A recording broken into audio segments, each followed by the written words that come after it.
क्रिया के जो अन्य भेद हैं उनमें सबसे पहला भेद आएगा अपने अन्य भेद करके आप लिख सकते हो। अन्य भेद जो मुख्य भेद है उनके अलावा बाकी जो भेद हैं उन्हें हम इसमें पढ़ लेंगे। नंबर 1 पढ़ेंगे हम प्रेरणार्थक क्रिया। प्रेरणार्थक क्रिया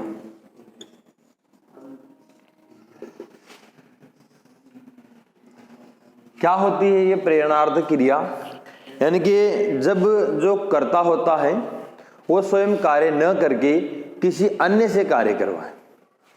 इसमें हम छोटी सी परिभाषा लिख सकते हैं कि जब कर्ता स्वयं कार्य न करके किसी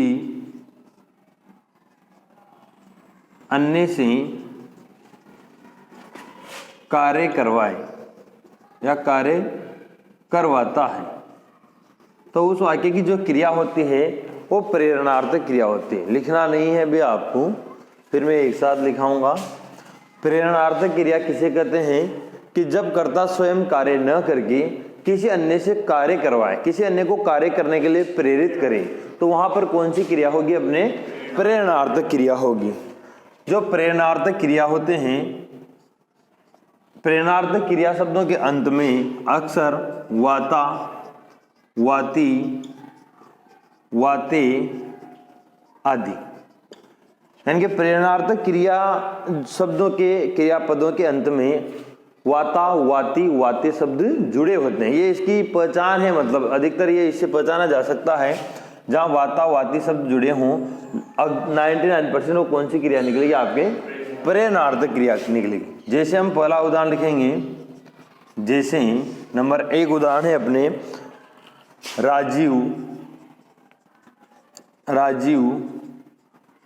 समझना ध्यान से, दर्जी से कपड़े सिलवाता है।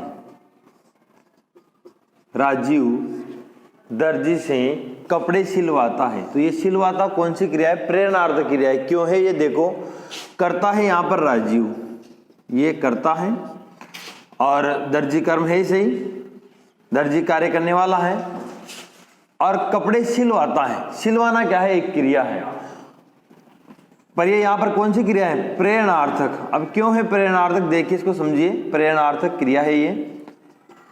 हमने लिखा था कि जब कर्ता स्वयं कार्य न करके किसी अन्य से कार्य करवाता है तो वहां पर प्रेरणार्थक क्रिया होती है। जैसे राजीव दर्जी से कपड़े सिलवाता है, तो राजीव क्या है? यहां पर करता है, करता तो राजीव है, लेकिन काम किससे करवा रहा है? वो दर्जी से, दूसरे व्यक्ति से काम करवा रहा है। वो स्वयं करता काम नहीं कर रहा। राजीव थोड़ी सिल रहा है कपड़े, कपड़े तो कौन सिल रहा है? दर्जी सिल रहा है। तो जहां पर व्यक्ति खुद कार्य न करके, कर्ता खुद कार्य न करके किसी और से कार्य करवाए, वहां कौन सी क्रिया होती है? प्रेरणार्थक क्रिया। जैसे इसका दूसरा उदाहरण लेते हैं हम कि रीना पड़ोसन से चाय मंगवाती है, चाय मंगवाती। तो इसमें मंगवाती प्रेरणार्थक क्रिया है। मंगवाती क्या है इसमें? भाई मूल पहचान तो वैसे वातावाती आए रहे हैं इनमें, मंगवाती प्रेरणार्थक क्रिया। क्यों? क्योंकि यहां पर करता तो कौन है? रीना, लेकिन काम कौन कर रही है? पड़ोसन। भाई चाय तो पड़ोसन लेके आएगी, रीना तो केवल कर रही है उसे, तो ये काम करवाने वाली है, करने वाली कौन है? पड़ोसन। तो यहाँ पर रीना पड़ोसन से चाय मंगवाती है, तो मंगवाती यानी कि मंगवाने का काम रीना करवा रही है किसे? पड़ोसन से। तो ये कर्ता किसी अन्य से कार्य करवाता है, तो वहां पर कौन सी क्रिया होती है? प्रेरणार्थक। तीसरा उदाहरण देखिए, इसमें आप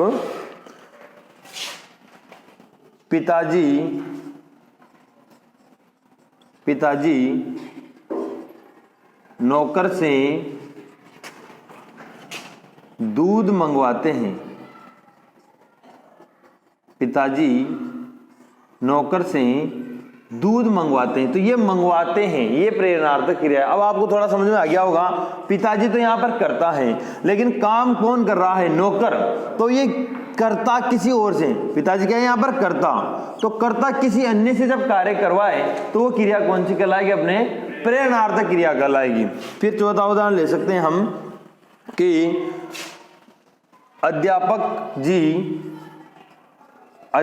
जी छात्रों से दौड़ लगवाते हैं, अध्यापक जी छात्रों से दौड़ लगवाते हैं, अध्यापक जी छात्रों से दौड़ लगवाते हैं। तो यहां पर अध्यापक जी तो क्या है, कर्ता, और ये किससे काम करवा रहे हैं, छात्रों से। अध्यापक जी थोड़ी भाग रहे हैं, वो तो छात्रों को दौड़ लगवा रहे हैं, तो प्रेरित कर रही है, और काम कौन कर रहे हैं, यहाँ पर छात्र कर रहे हैं। तो यहाँ पर कौन सी क्रिया है, अपने प्रेरणार्थक क्रिया। फिर एक और उदाहरण देखिए आप लास्ट में, कपिल ने राजकुमार को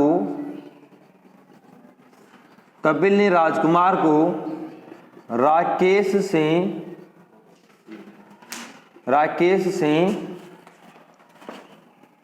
पिटवाया,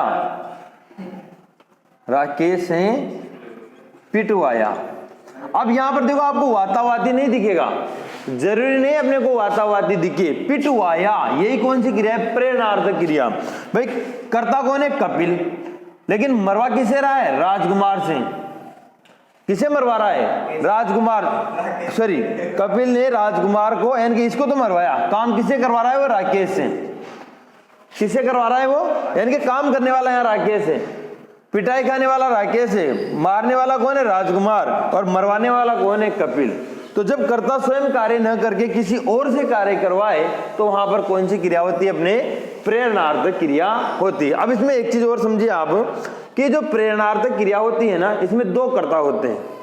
प्रेरणार्थक क्रिया में दो कर्ता होते हैं, काम तो वास्तविक में एक ही करेगा, लेकिन कर्ता दो होते हैं। कैसे होते हैं, देखो, राजीव दर्जी से कपड़े सिलवाता है, तो सिलने का काम कौन कर रहा है, लेकिन सिलवाने का काम कौन कर रहा है, तो दोनों क्या ही है, कर्ता। अब कर्ताओं के दो भेद होते हैं इसमें, एक तो होता है प्रेरक कर्ता और एक होता है इसमें प्रेरित कर्ता। प्रेरक कर्ता और प्रेरित कर्ता। प्रेरक कर्ता वो होता है जो वास्तव में जो काम नहीं कर रहा, यानी कि प्रेरक कर्ता किसी अन्य को काम करने के लिए प्रेरित कर रहा है, उसे क्या कहेंगे, प्रेरक कर्ता। जो स्वयं काम न करके किसी अन्य को काम करने के लिए प्रेरित करे, उसे कहेंगे हम प्रेरक कर्ता। तो यहाँ प्रेरित कौन कर रहा है, राजीव। प्रेरित कौन कर रहा है, तो राजीव क्या है, इसमें प्रेरक करता है। लेकिन प्रेरित, जो प्रेरित होकर स्वयं काम करें, किसी के कहने पर वो स्वयं काम करे, वो कहलाता है प्रेरित करता। तो इसमें दर्जी काम कर रहा है, यानी कि वास्तविक रूप से जो काम करता है वो तो कहलाता है आपके प्रेरित करता, और जो काम करने के लिए प्रेरित करेगा वो कहलाएगा आपके प्रेरक कर्ता। तो इसके दो भेद होते हैं। तो सभी में अपन देख सकते हैं, इसमें है प्रेरक कर्ता कौन है, इसमें रीना, जबकि प्रेरित जो स्वयं खुद काम करे वो है पड़ोसन, ये पड़ोसन। फिर आप यहां देख सकते हैं पिताजी प्रेरित कर रहे हैं, लेकिन काम कौन कर रहा है, नौकर। तो यहां पर पिताजी है प्रेरक कर्ता, जबकि नौकर है यहाँ पर प्रेरित, सॉरी ये तो पिताजी तो प्रेरक है और नौकर है अपने प्रेरित करता। फिर आ जाओ, अध्यापक जी छात्रों को दौड़ लगवाते हैं, तो अध्यापक जी काम करवा रहे हैं, तो अध्यापक जी हो जाएंगे अपने प्रेरक करता। अध्यापक जी आपके हो गए प्रेरक करता। काम करने वाला कौन है यहाँ पर, बच्चे, छात्र, तो छात्र हो गए प्रेरित करता, छात्र। फिर पूछ ले, कपिल ने राजकुमार को राकेश से पिटवाया, तो कपिल काम करवाने वाला है, यानी कि ये पिटवाने वाला है, ठीक है। काम करवाने वाला कौन है, कपिल। और राजकुमार को किससे पिटवाया, वास्तव में पीट कौन रहा है, राकेश। तो राकेश से अपने प्रेरित करता। ये अपने पहली क्रिया पढ़ी है आपने, तो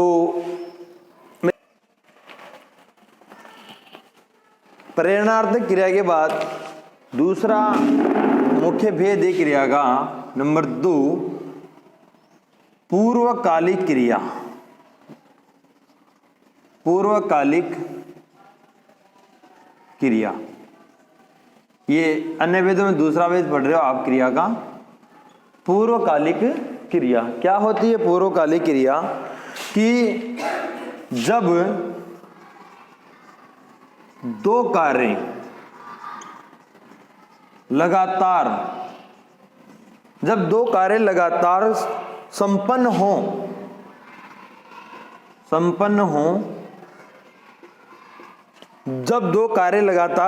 हो तो पहले संपन्न क्रिया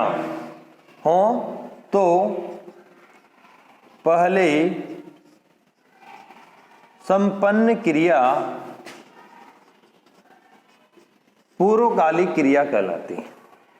यानी कि एक वाक्य उसमें दो काम हो रहे हैं, लगातार हो रहे हैं, उनमें बीच में रुक नहीं रहे, लगातार दो कार्य हो रहे हैं, तो उनमें जो पहले जो काम होगा, काम का मतलब क्रिया, जो पहले जो क्रिया होगी ना वो क्या कहलाएगी? अपने पूर्व का मतलब देखिए आप, पहले। पूर्व का मतलब क्या होता है? पहले।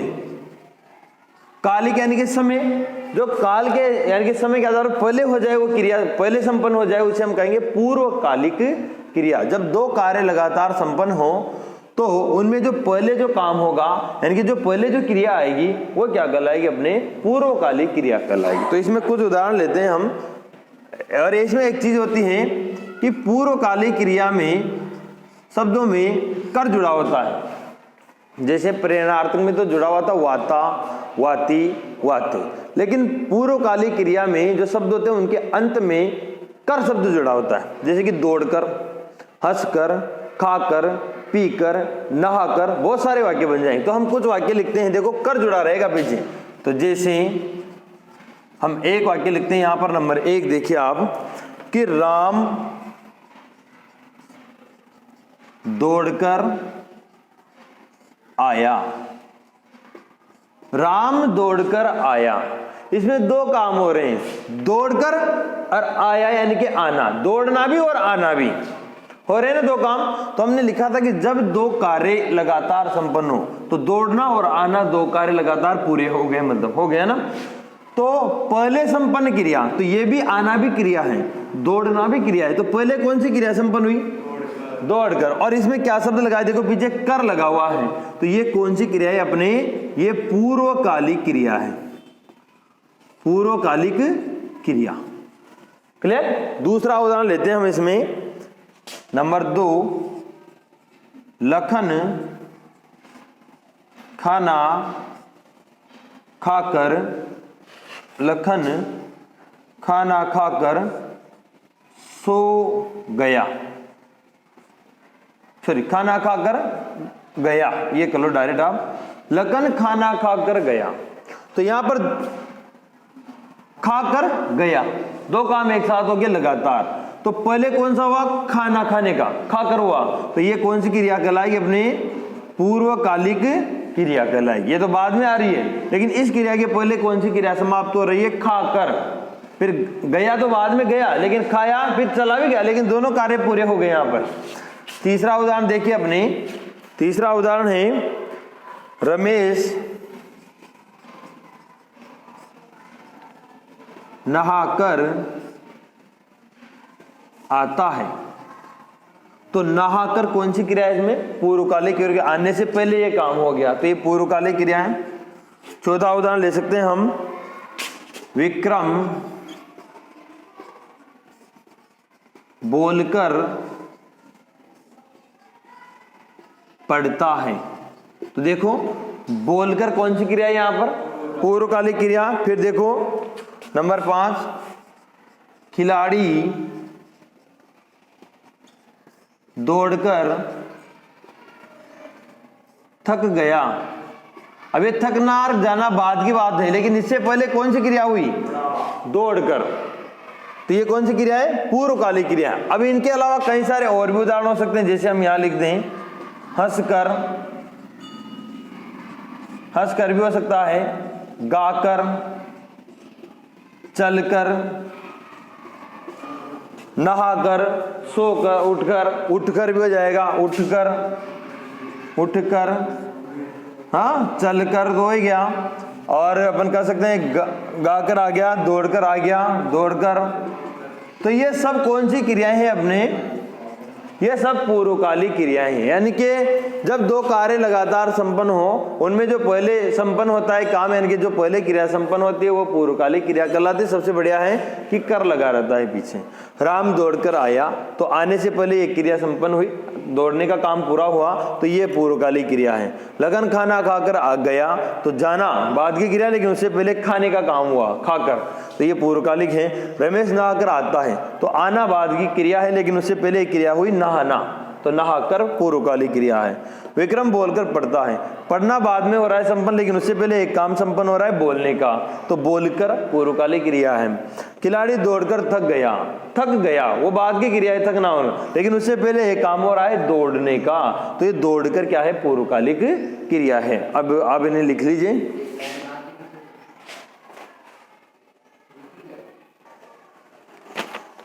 नंबर 3 अपनी क्रिया आती है अब नाम धातु क्रिया। नंबर 3 नाम धातु क्रिया।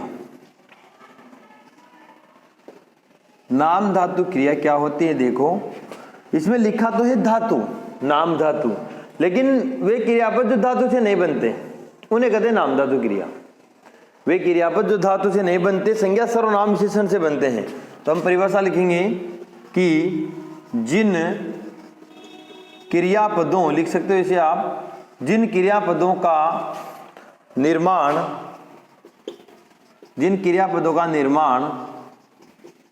धातुओं से न होकर, जिन क्रियापदों का निर्माण धातुओं से न होकर संज्ञा सर्वनाम वह विशेषण से होता है, वह विशेषण से होता है, उन्हें नाम धातु क्रियाएं कहते हैं। वे क्रियापद या जिन क्रियापदों का निर्माण धातुओं से न होकर संज्ञा सर्वनाम व विशेषण से होता है, उन्हें नाम धातु क्रिया कहते हैं। उन्हें क्या कहते हैं? हम नाम धातु क्रिया कहते हैं। जैसे उदाहरण ले सकते हैं हम यहाँ, जैसे नंबर 1 उदाहरण लीजिए आप कि हम आपस में बतियाते हैं, हम आपस में बतियाते हैं, तो ये बताना, बात एक संज्ञा की तरह, यानी कि बतियाते हैं, ये क्या है? नाम धातु क्रिया है। दूसरा उदाहरण ले सकते हैं हम अगला कि प्रत्येक व्यक्ति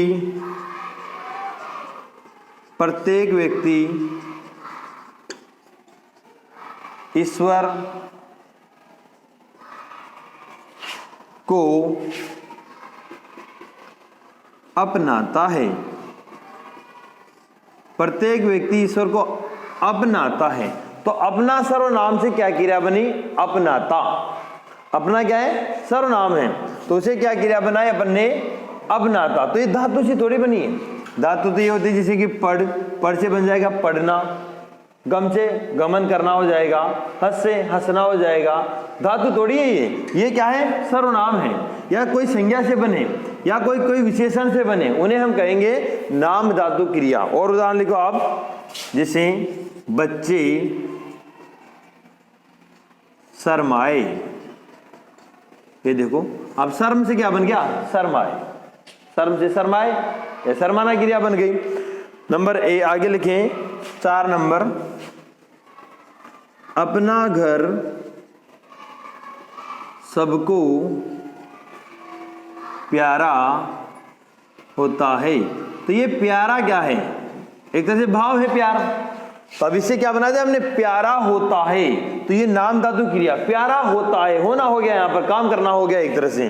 तो ये कौन सी क्रिया कहलाएगी? अपने नाम धातु क्रिया। इसके अलावा हम आगे देखेंगे कि किस प्रकार संज्ञा सर्वनाम विशेषण से हम क्रियाएं बना सकते हैं। इधर देखो, सबसे पहले हम लेते हैं कि विशेषण, आप नीचे से बना लो, एक तरफ विशेषण एक तरफ क्रिया, कि विशेषण से क्रिया विशेषण शब्द से क्रिया शब्द का निर्माण कैसे करें। तो 2-4 उदाहरण इसके भी लिख लेते हैं हम। तो विशेषण से देखो आप, जैसे कि विशेषण है गर्म, तो इससे क्रिया बन जाती है गर्माना, गर्म से गर्माना।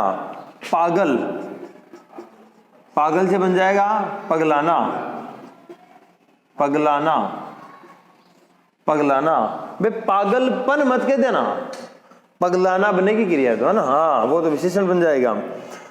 दूहरा से बन जाएगा, दूहरा से दुहराना, दुहराना।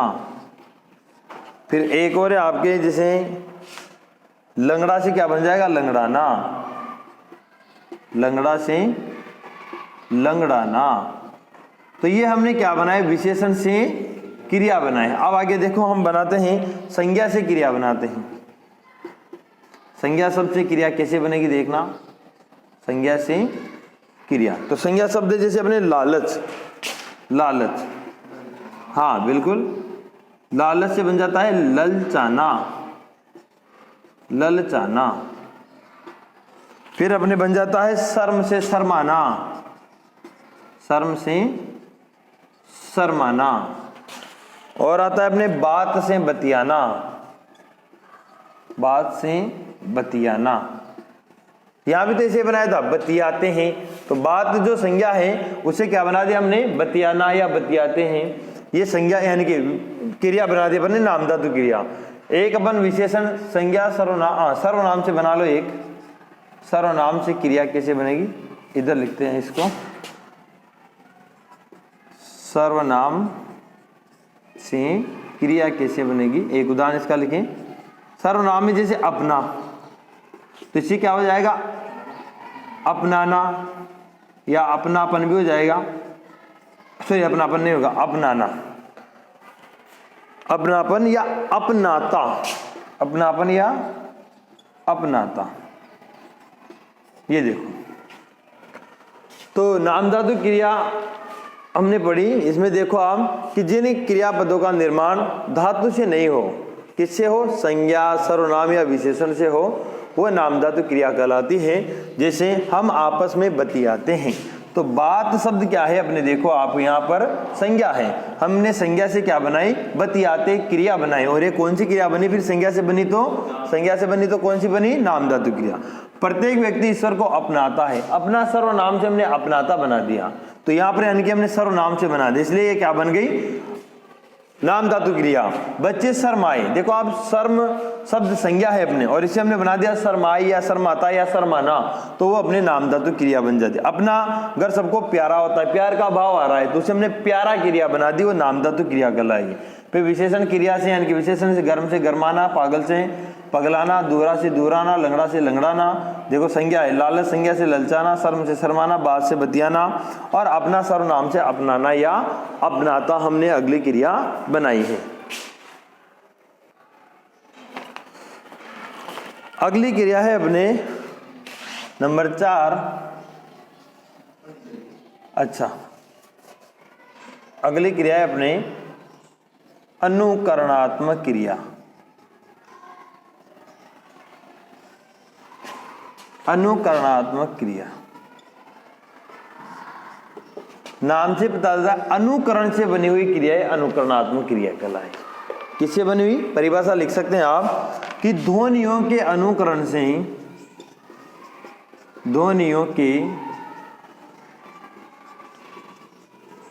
अनुकरण से बनी हुई, ध्वनियों के अनुकरण से बनी हुई क्रियाएं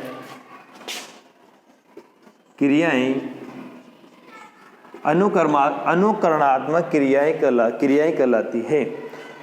ध्वनियों के अनुकरण से बनी क्रियाएं अनुकरणात्मक क्रियाएं कहलाती हैं। जैसे इसमें डायरेक्ट लिख लो आप, जैसे दहाड़ना, जैसे दहाड़ना, भौंकना, घुर्राना, दहाड़ना, भौंकना, घुर्राना, चिंघाड़ना, रेंकना, चिंघाड़ना, रेकना, रंभाना, रंभाना,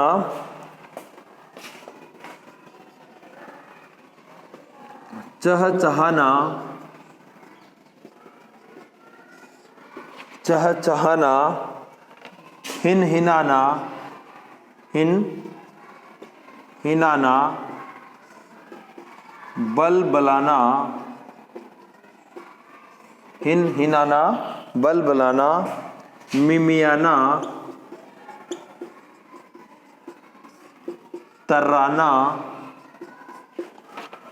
भिनभिनाना, भिनभिनाना,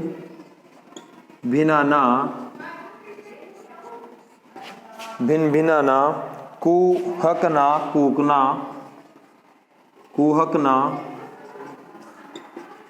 कूकना आदि।